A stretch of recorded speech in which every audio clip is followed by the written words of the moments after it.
Olá, turma do quinto ano, como vão vocês? Estou aqui de novo com outro conteúdo, tá? Vamos lá, vamos ver o que a Tia Rose tem para apresentar para vocês. Muita atenção nos slides, tá? Porque esse slide ficou um pouco extenso, porque o nosso assunto ele é grande, tá? Nós vamos discutir ele por muito tempo na nossa aula de história, tá bom? Então, atenção, hein? Se precisar, depois volta esse vídeo novamente, tá? Então, vamos lá. A logomarca, né? Instituto Educacional Passos Firmes, onde aprender é divertido. Plano de estudos pedagógicos remoto, quinto ano Tia Rose. Hora da aula de história. Então, vamos lá. Vamos ver o que a gente vai aprender em história. Oralidade dos povos mantém as tradições vivas. Então, vamos lá. Só por esse desenho vocês já imaginam que povos que é esse, que tradição que é essa, né? Então, vamos lá, vamos ver. Nesse capítulo, abordaremos temas referentes ao compartilhamento de saberes por meio da tradição oral. Muita atenção, tradição oral. Depois, mais para frente, a Rose vai definir para vocês o que é isso. E a construção da memória e a identidade cultural de diversas etnias, em diferentes tempos e espaços, de maneira que você, aluno ou aluna, poderá identificar a importância das tradições para a sociedade. Então, vamos lá. É interessante observar que as temáticas abordadas neste capítulo também estão relacionadas às outras áreas do conhecimento. Olha só, nós estamos estudando, nós estamos na aula de história e vai englobar a língua portuguesa, porque nós vamos trabalhar textos, né?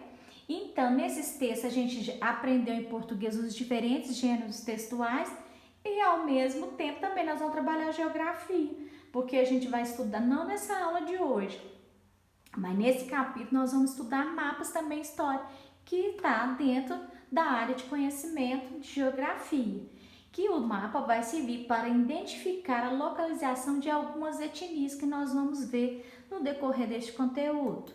Então vamos lá. Vamos para o próximo. Então, percurso didático. Vamos ver os percursos que nós vamos passar. A etapa 1, tradição oral e a cultura dos povos nativos. Nós vamos ver o que é essa tradição oral. Tá? No, povos nativos, você sabe, né? Nós já estudamos. Etapa 2, povos africanos e suas tradições orais. A tradição oral do nativo era uma e dos povos africanos era outra, viu, gente? Hoje nós vamos ver dos povos nativos. Então, vamos lá. O que é a tradição oral? Vamos ver o que é a tradição oral. Ela tem a função de preservar histórias, de garantir às novas gerações indígenas ou afro-brasileiras o conhecimento de seus antepassados. Para muitos grupos, a oralidade era a única forma de resgatar e preservar sua ancestralidade. Hoje, mais de 1 milhão de brasileiros não possuem o português como sua língua materna. Olha quantas línguas diferentes que a gente tem. Temos mais de 200 línguas em nosso território, onde muitas são indígenas e não possuem qualquer tradição escrita. Essas línguas, aos poucos, vêm se perdendo. A cada ano, a preservação pelas novas gerações tem se tornado um desafio maior. Atualmente, milhares de brasileiros com ancestrais afro-brasileiros e indígenas desconhecem sua própria história ou acreditam não ter uma de fato.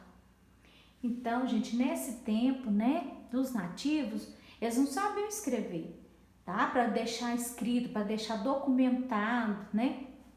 Hoje tem muita tecnologia, tem muitas maneiras, mas naquele tempo a única coisa que eles tinham era a oralidade. Então é o que? Um passando para o outro, para os seus descendentes. Hoje nós não ouvimos muita história dos nossos avós, né? Você, acredito eu que você tem o seu avô, sua avó, né? Os seus pais também te contam histórias de quando eles eram pequenos, né? Que eles já viveram mais tempo que vocês. Então, isso que é uma tradição oral. Vai passando de pai para filho. E isso tá ficando o quê? No esquecimento. Porque hoje a nossa sociedade, a nossa população está muito preocupada com outras coisas e deixando isso para trás. E esse preservar a história do passado é muito importante. Nós devemos muito aos povos nativos, a nossa cultura, a nossa alimentação, a nossa vestimenta, nós devemos muito a eles, porque tudo começou de lá, tá? Então nós vamos ver mais coisas agora. Então vamos lá. A forma mais antiga de se conhecer a história era através da oralidade. A história ouvida pela sua avó, cuja sua bisavó contou-lhe e que hoje sua mãe lhe conta, tá vendo? Então é um passar, né? Uma hereditariedade. Talvez não tenha nenhum registro escrito, né? Igual a nossa tataravó, a minha tataravó. Eu nem a conheci, então eu nem sei, nem foto, não existe nada dela, porque naquela época, né, nos escritos não existiam naquela época, ou se existia nem sabia, nem escrever, então não tem como a gente saber. Então por isso que a oralidade, a tradição oral é importante. Talvez não tenha nenhum registro escrito. Você não irá até sua estante pegar um diário ou ler em voz alta as histórias de centenas de anos atrás. Mas nem por isso você deixará de conhecer e encantar-se por aqueles mitos, contos, ritos e ensinamentos. Talvez naquela época sua bisavó sequer soubesse escrever. Mas não é por isso que lhe faltavam as palavras. E não é por isso sua história não era ouvida e repassada por gerações e gerações.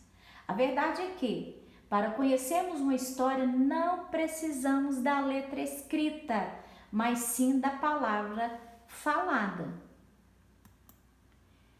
Mesmo porque, né, gente, se precisar só da escrita, como seria? Como é que a gente ia contar tanta coisa que a gente vai passando de geração em geração? A língua falada e a língua escrita, cada uma com suas propriedades se completa. É através da oralidade que os povos constroem sua cultura e através da palavra que o indivíduo se torna capaz de construir sua identidade cultural. A língua é o principal instrumento da tradição oral. Essa tradição tem como objetivo não só o repasse de história, mas também a construção cultural de um povo. Você sabia? Olha que interessante, eu trouxe uma novidade para vocês, ó.